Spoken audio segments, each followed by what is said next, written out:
Hi everyone, it's me Darlene. I am here with an update on my 2-inch square quilt top.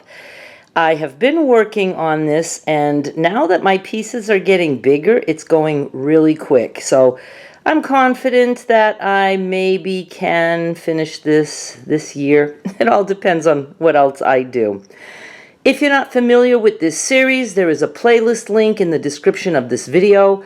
I started this, I believe, almost 3 years ago, but it hasn't taken me 3 years to do this. It's just over a period of 3 years. I actually don't think there's too many hours into this, but I will know at the end because I have been keeping track every time I sit down and do any sewing, snipping, everything that I do when I'm at the machine.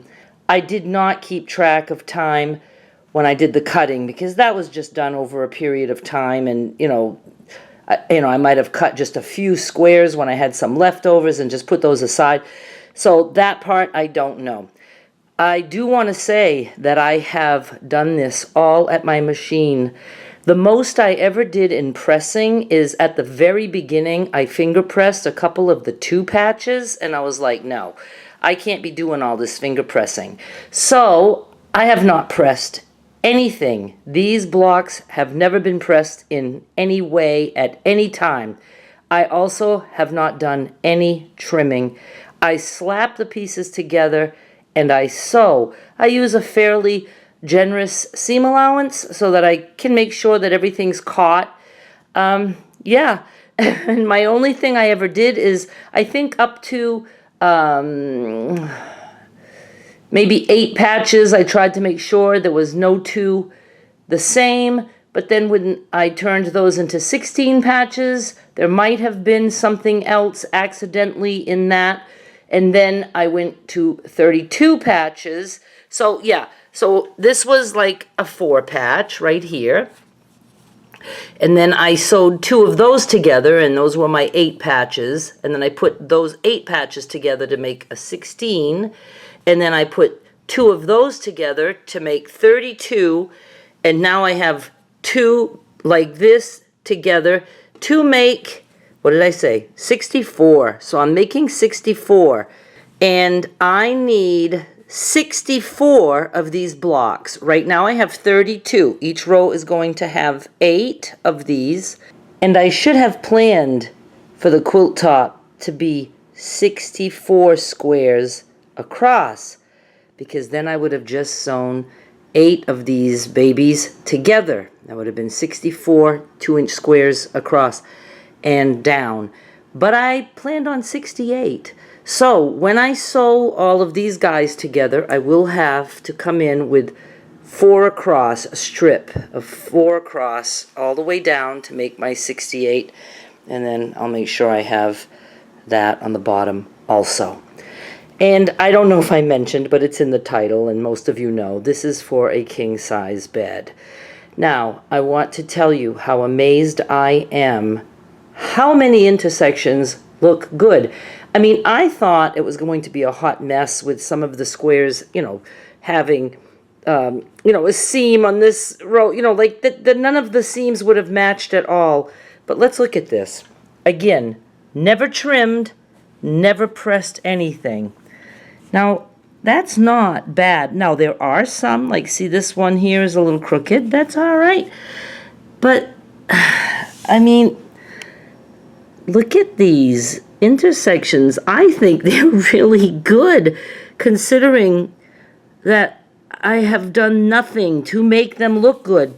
And they might even look better pressed. But, see, I don't mind stuff like that. But I expected it to be really off. In fact, I had thought of, on purpose, like shifting each strip so that nothing would match. But I really wanted to just see all these 2-inch squares. So I'm very impressed, very impressed. One time I found 2 together. Well, it was like when I had joined, I accidentally, had 2 together. Not like when it was small, but when it went up against something big, I accidentally sewed and had 2 together. And I picked that. It was very easy, took it out, fixed it. What else do I want to tell you? Oh, the backs are a hot mess. I mean, a hot mess. They're thready. They were all over the place. Flipped seams. I'm just going to press whatever way I can. And I'm still undecided. I mean, I want to keep it. But I want it to be like a workable quilt. And I don't even want to tell you my idea. I was thinking of maybe ragging it, but I do not want the rag on this side. So I would sew them together, and I don't want to do batting. I'm not going through all that. But I thought maybe I could just put squares of muslin and then sew them in a way that whatever seams are, they would be to the back. And I don't want to do snipping. Can you imagine? Can you imagine?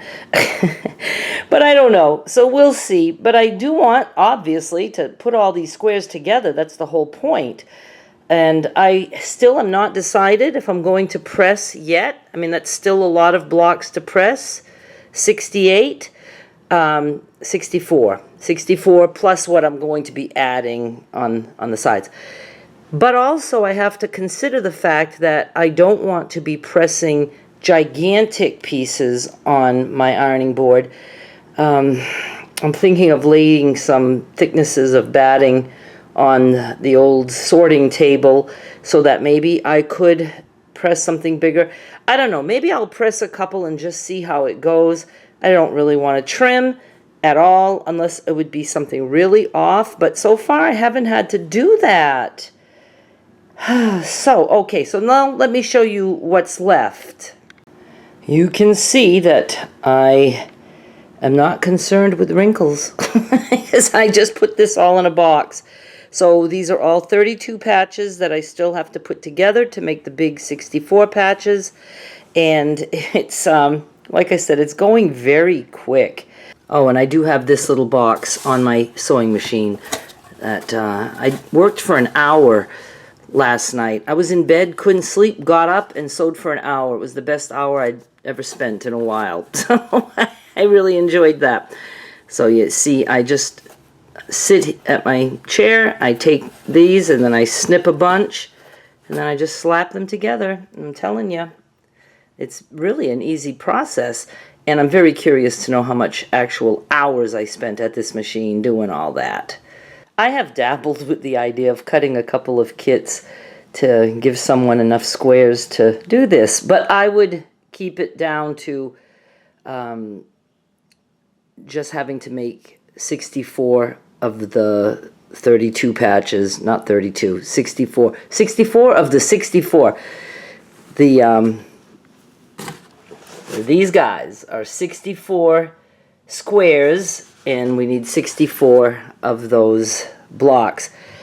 And it doesn't take me that long to cut squares. I mean, that's, you know, a little bit overboard. But see, I cut 2-inch strips. These are batiks that I'm going to be putting in my sales.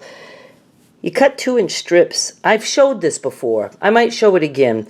This is full width of the fabric. I'd like to show you guys how to do it using fat quarters, because if you can get some inexpensive fat quarters, you can get, you know, more prints without having to buy a yard of something or even a half yard of something.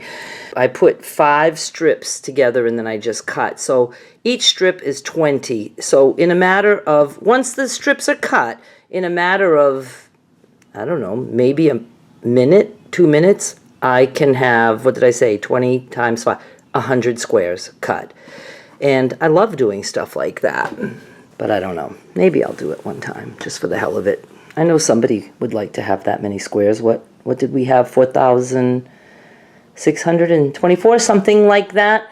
I will give all the stats again when I'm done. I just have to go watch some of my early videos. Okay, thank you so much for watching. I will be back with more soon. Bye.